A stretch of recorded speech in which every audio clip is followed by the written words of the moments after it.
Hey guys! So if you are interested in starting a home practice, it would be nice to start working on foundational poses. And I think as a teacher and as a practitioner, one of the first things that I would like you to learn, and if I were just starting, I would really help myself if I learned, is the sun salutations. There are two sun salutations. There is Surya Namaskar A and Surya Namaskar B. And today I want to teach you how you can start working on building the length and strength that Surya Namaskar A can offer you. So let's start with the Surya Namaskar A. I will show you how it goes, and then I will show you modifications that you can do while you're still working on building and growing your practice. If you do this 3-5 times a day, then you can really start working on building strength and length in your body. Just remember that in any practice, the breath is the most important aspect of the practice. So it doesn't really matter what shape you are in. The most important thing is that you are working on your vinyasa. Vinyasa means movement in connection with your breath. So anytime the body goes up, we inhale. Anytime the body goes down, we exhale. Try to really slow down your Surya Namaskars so that you can also take longer, deeper breaths. And this will help you really relax, open, and strengthen and lengthen not just your body, but your mind as well. So think of this as a moving meditation, and if you are ready, I will show you how it works. Okay? So let's start with showing you how Surya Namaskar A works. So coming to the top of your mat with your big toes together and the heels slightly apart. Really try to press all corners of your feet down on the mat so you're rooting down firmly and feeling the energy from your toes going all the way up to your legs. Tuck your navel in towards your spine. Try to zip your tailbone in slightly so that you're not arching your back like this.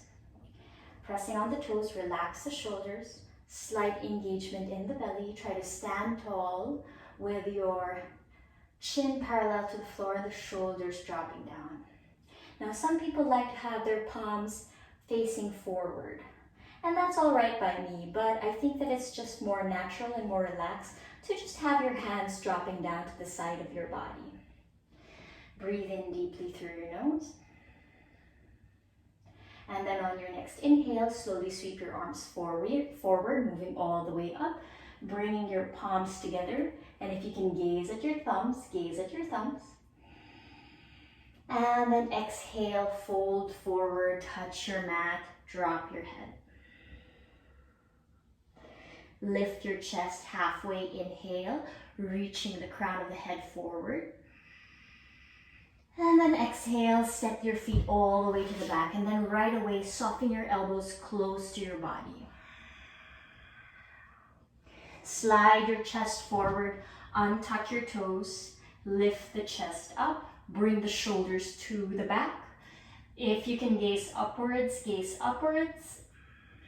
and then slowly exhale your hips up, coming to your downward facing dog. Try to reach the heels down towards the mat, pushing the hips up into the back, engaging the arms, really pressing in your fingertips, and then try to gaze at your navel here. We stay in downward dog for 5 breaths, really lengthening the spine. After 5 breaths, slowly gaze forward. Walk your right foot forward between your hands. Left foot forward between your hands. Lift your chest up halfway, inhale. Exhale, fold forward. Slowly come all the way up as you inhale. One more time, gazing at the thumbs. And then exhale, release. Now, if this is hard for you, if you're feeling that the legs and the spine feel short, there's always modifications that you can do. Especially in Chaturanga, which is a relatively strong pose. You might need a little bit of assistance there as you're building your practice, and we can modify for that. So, coming back to the top of your mat. Again, rooting in with the toes, all four corners of your feet pressing down on the floor. Slightly engage the belly. Feel the thighs working for you. Drop the shoulders down, gaze forward.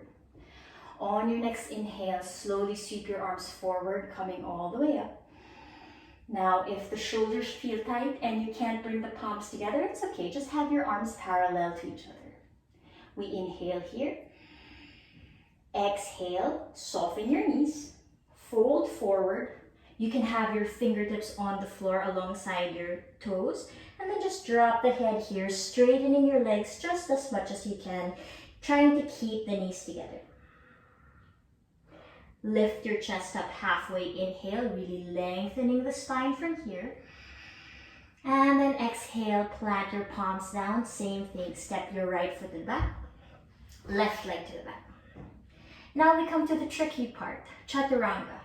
So a lot of people, when they're learning chaturanga, they bend their elbows and then they land their thighs and their chest and your chin down on the mat. Now what happens here is that we're not teaching our body to really strengthen the arms and engage the core muscles. So instead, what I'd like you to do is coming from plank pose, keeping your heels kicking to the back and the shoulders on top of the wrists. Slowly bring your knees down on the floor and you're going to see that my thighs are actually at an angle. My knees are not under the hips. And in this position, for the belly to stay afloat, the belly needs to zip in and the fingertips need to grip.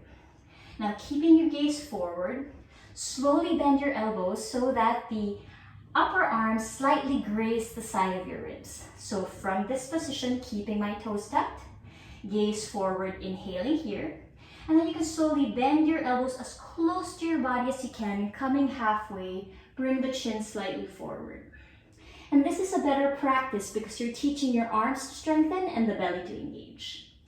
And then inhale, lift your chest up, upward facing dog.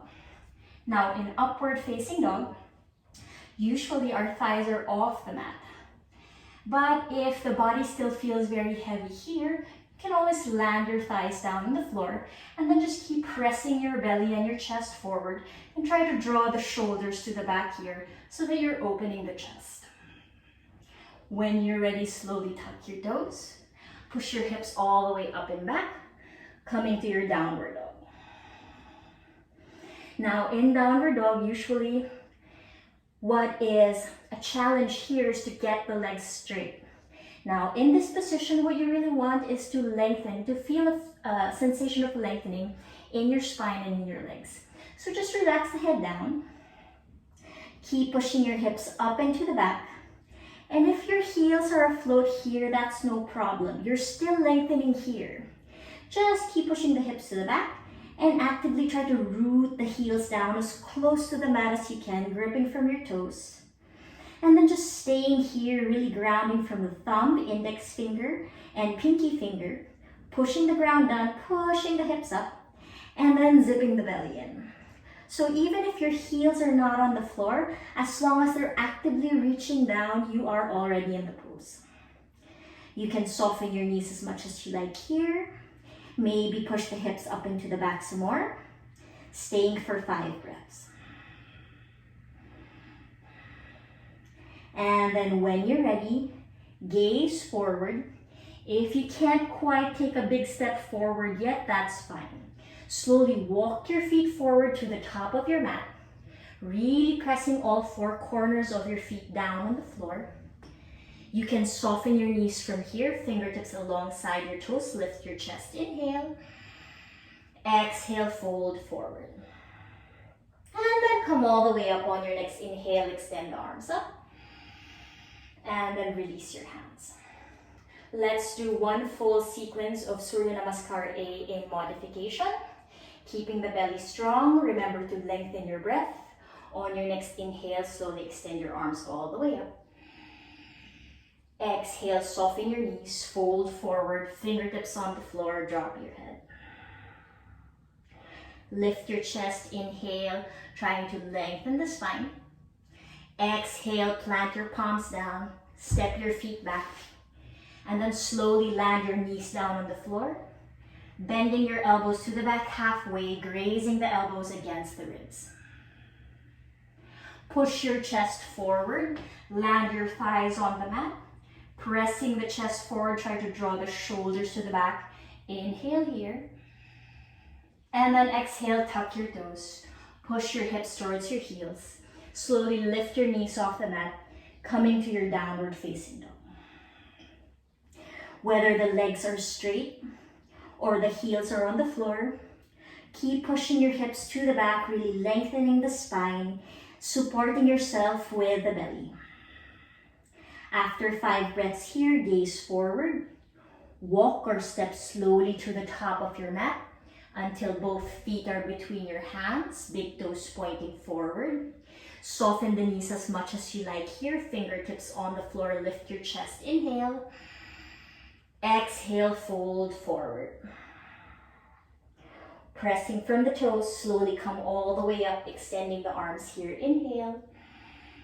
Exhale, release your hands. Now if you want to do this practice, modifying as much as you like, and then building your strength and openness from here, you can do that until hopefully we can come to a Surya Namaskar that's a little bit more open and strong. So let's try a full Surya Namaskar one last time. On your next inhale, slowly swing your arms forward, coming all the way up, palms together here. Exhale, fold forward, touch your mat, drop your head. Lift your chest halfway, inhale. Exhale, step both feet to the back. Right away, soften your elbows halfway, chaturanga. Slide your chest forward, untucking your toes, lifting the heart, inhale. Exhale, slowly the hips up, downward facing dog. Staying in your downward dog for 5 breaths. The belly is in, gaze at the navel. When you're done with 5 full cycles of breath, gaze forward. Inhale, walk or step the feet forward to the top of your mat, lifting your chest. Exhale, fold forward. Slowly come up, inhale, extending the arms, gazing at the thumbs. Exhale, release your hands. So when you're practicing your Surya Namaskar A, this is a good way to build length and strength in the whole body. Everything that you need to observe in your body is really relying on the quality of your breath. So try to really lengthen your breathing. Don't be so conscious about the shape of your body. Instead, think of ways you can ground, think of ways you can lengthen, and really work on elongating your inhales and your exhales. Hopefully, practicing your Surya Namaskara A modified 3 to 5 times every day will really open up your body and allow you to do a full Surya Namaskara A without modifications very, very quickly. After this video, I'm going to post a Surya Namaskara B, so work on your A, and when you're ready, the video for Surya Namaskara B will be waiting for you. Have a nice day, everybody.